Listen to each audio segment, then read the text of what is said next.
ফজলুর রহমান বলে যে 24 সালের আজকের পরে নাকি মব সংস্কৃতি চালু হয়েছে, শেখ হাসিনার আমলে নাকি এর চাইতে ভালো ছিল। ফজলুর যদি শেখ হাসিনা এত ভালোই হয়ে থাকে তাহলে শেখ হাসিনার আঁচলের মধ্যে গিয়ে বসে থাকো, তোমার বাংলাদেশে থাকার অধিকার নাই, অধিকার নাই, অধিকার নাই। আমি চাই বাংলাদেশ থেকে ফজলুরকে বিতাড়িত করে শেখ হাসিনার আঁচলের তলে নিয়ে অবস্থান করেন। তার মতো এই ফজলুরকে বাংলাদেশের জনগণ খায় না। এই ফজলু মজলু দেখার টাইম আমাদের নাই। এই ফজলু মজলুর জন্য বাংলাদেশ স্বাধীন হয় নাই। এই ফজলুদের জন্য বাংলাদেশের রাজনীতি নয়। আপনার জন্য রাজনীতি হচ্ছে ভারতের পাচাটা এবং দালালি করা। ওখানে চলে যান। 24 নিয়ে কথা বলবেন না। 24-এর কোনো অধিকার আপনার নাই। 24-এ গণতন্ত্র এবং 24-এর বিপ্লব নিয়ে একটা মিথ্যাচার আর করবেন না। কাউকে নতুন নতুন রাজাকার ট্যাগ লাগানোর চেষ্টা করবেন না। কাউকে নতুন নতুন করে আবার মব জাস্টিসের মধ্যে ফালানোর চেষ্টা করবেন না। মব করেছে আপনার বোন শেখ হাসিনা, মব করেছে আপনার পূর্বসূরি আওয়ামী লীগ, মব করেছে শেখ হাসিনার উত্তরসূরিরা। আপনি তাদেরই বংশের লোক, আপনি তাদের কাছে ফেরত যান। মব নিয়ে কথা বলবেন না ফজলুর রহমান সাহেব।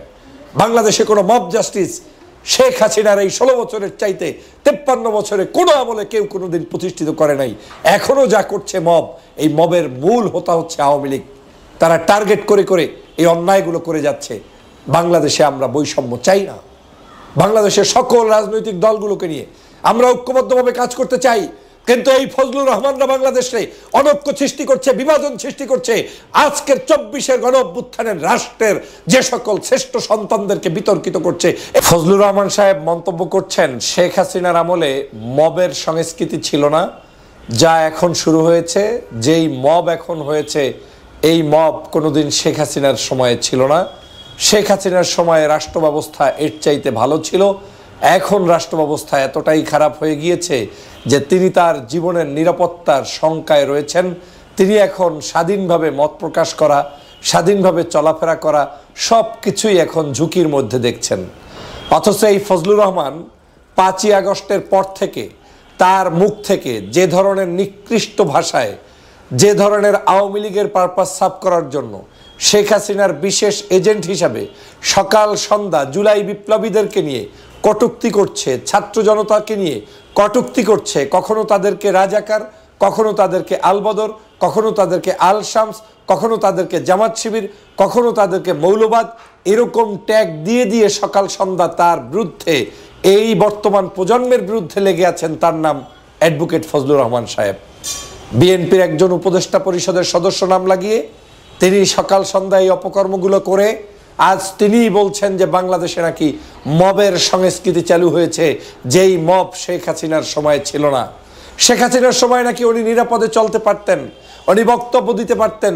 শেখ হাসিনার সময় নাকি উনি নিজে স্বাধীনভাবে মত প্রকাশ করতে পারতেন, জীবনের অন্তত পক্ষে ঝুঁকি থাকতো না।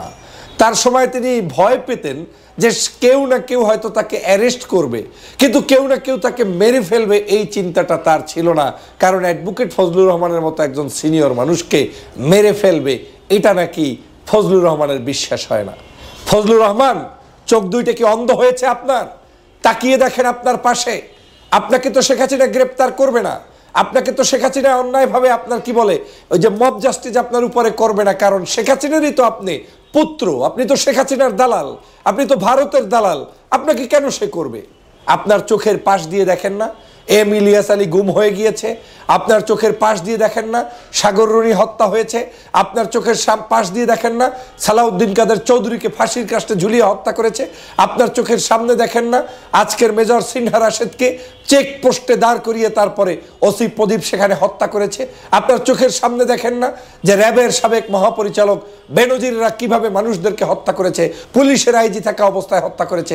চোখের সামনে দেখেন না যে বর্তমান ট্রাইব্যুনালের অ্যাডভোকেট তাজুল ইসলাম সাহেব বলছে 1330 জন মানুষকে একজন ব্যক্তি গুলি করে করে হত্যা করতে এবং সেখানে রক্ত ছিটে আসলে আনন্দ পেত? এগুলো কি চোখের সামনে ভেসে ওঠে না? আপনি বলছেন যে মব জাস্টিস কাকে বলে? মব জাস্টিসের কি দেখেছেন? বিপ্রজিৎ হত্যা দেখেন নাই? বিশ্বজিৎকে যে হত্যা করেছে সেটা আপনি দেখেন নাই? আপনি কি দেখেন নাই যে আবরার হত্যা হয়েছে কিভাবে?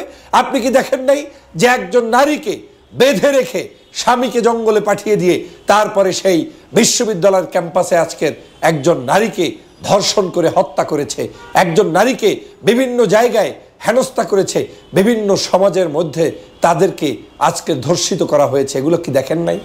রাস্তায় রাস্তায় লাশ পড়ে থেকেছে দেখেন নাই? দেখেন নাই যে গত 16টি বছর কত হাজার মানুষের উপরে আক্রমণ করেছে? দেখেন নাই 5ই মের শাপলা চত্বরের কথা? দেখেন নাই 24-এর গণ অভ্যুত্থানের সময় 2000 মানুষকে হত্যা করা হয়েছে? এখন উচিত ছিল আপনার পরিবারের কাউকে ওই আন্দোলনের মধ্যে নিয়ে গিয়ে শেখ হাসিনা যদি বাটাম দিত, তাইলে আপনি বুঝতেন যে মব কাহাকে বলে। কিন্তু সমস্যাটা হচ্ছে আপনাকে তো সে বাটাম দিবে না, আপনাকে তো পেলে পুষে তৈরি করেছে। আর আজকের বাংলাদেশটা যারা যুবকরা, যেই ছাত্র জনতা, বৈষম্য বিরোধী আন্দোলনের নেতারা দেশটাকে উপহার দিয়েছে, তাদের সাথে আপনারা এখন নতুন নতুন গল্প সাজান, নতুন নতুন তকমা লাগান, নতুন নতুন তাদেরকে দেশদ্রোহী বানানোর চেষ্টা করেন। সাধারণ শিক্ষার্থী ভালো কাজ করলেই সে শিবির হয়ে যায়, নামাজ পড়লেই সে শিবির হয়ে যায়, একটু দাঁড়িয়ে রাখলেই সে শিবির হয়ে যায়। এই মত প্রকাশ করত শেখ হাসিনা, আজকের আপনি ফজলুর রহমান বিএনপির চেয়ারপারসনের উপদেষ্টা হয়ে করছেন। একেবারে একেবারে ধ্বংসের দ্বার প্রান্তে নিয়ে যাচ্ছেন আপনারা। আপনি নিজেই বাংলাদেশটার একটা ষড়যন্ত্রবাজ। এই দেশে অবস্থান করার নৈতিক কোনো অধিকার আপনি ফজলুর রহমানের নাই। আমি চ্যালেঞ্জ দিয়ে বলতে পারি, আপনি এই দেশে বর্তমান সময়ের মানুষের মধ্যে বিভাজন সৃষ্টির জন্য আপনাকে রাখা হয়েছে, এবং আমি চ্যালেঞ্জ, আপনি একটা বেতনভুক্ত দালাল, কোনো সন্দেহ নাই। কেউ পারলে আমার চ্যালেঞ্জ গ্রহণ করুন। এই ফজলুর রহমানরা বর্তমান সময়ের বাংলাদেশের রাজনীতিকে ধ্বংস করার জন্য নেমেছে, অথচ আমার এই ছাত্রদের কৃতিত্ব এখন ভুলে যাচ্ছেন। আপনারা এখন ভুলে যাচ্ছেন। 24 ঘন্টা টকশো করছেন, 24 ঘন্টা মিডিয়ার সামনে নিজেকে উপস্থাপিত করছেন, 24 ঘন্টা যা তা বলছেন, গালিগালাজ করছেন, মুক্তিযুদ্ধকে নিয়েও আবার প্রশ্ন তুলছেন। হ্যাঁ, এখন 24 আলাদেরকে আপনার সহ্য হয় না। 24-এর সাথে 71-এর মুক্তিযুদ্ধ আপনি মিলাতে যান কেন? 71 71, 24 24। আপনি এখন 71-কে 24 মুছে দিতে চায়, 71-কে 24 একেবারে শেষ করে দিতে চায়। এই ধরনের আলতু ফালতু বক্তব্য দিয়ে জাতিকে বিভাজন সৃষ্টি করছেন, বিভ্রান্ত সৃষ্টি করছেন। 71-এর সাথে 24 কোনোদিন যায় না, 24-এর সাথে 71 কোনোদিন যায় না। যেই সেশনে আমরা যেটা অর্জন করেছি সেটা জাতির জন্যই আমরা অর্জন করেছি। আজকে আপনি যাকে তাকে রাজাকার বানিয়ে দেন, যাকে তাকে আলবদর বানিয়ে দেন, যাকে তাকে গালিগালাজ করেন, আপনার বিবেকে ধরে না। আপনি আবার কেমনে কিভাবে বিএনপির চেয়ারপারসনের উপদেষ্টা হয়ে বসে আছেন আমি নিজেও জানি না। আমার তো মনে হয় না যে আপনি কোনো অবস্থায় সুস্থ মস্তিষ্কের একজন মুক্তিযোদ্ধা। শেখ হাসিনাই হয়তো আপনাকে কোনো একটা উপাধি দিয়েছে, কারণ একজন ভালো মুক্তিযোদ্ধার মুখ থেকে কোনোদিন মিথ্যা কথা বের হয়ে জাতিকে বিভ্রান্ত করতে পারে না, কারণ মুক্তিযুদ্ধের সেই আইডলদের মধ্যে এটা পড়তে পারে না। কিন্তু আপনি এটা করছেন। আমি অবাক হয়ে যাই, চোখের সামনে শেখ হাসিনার সকল হত্যাযজ্ঞগুলো ভাসে না।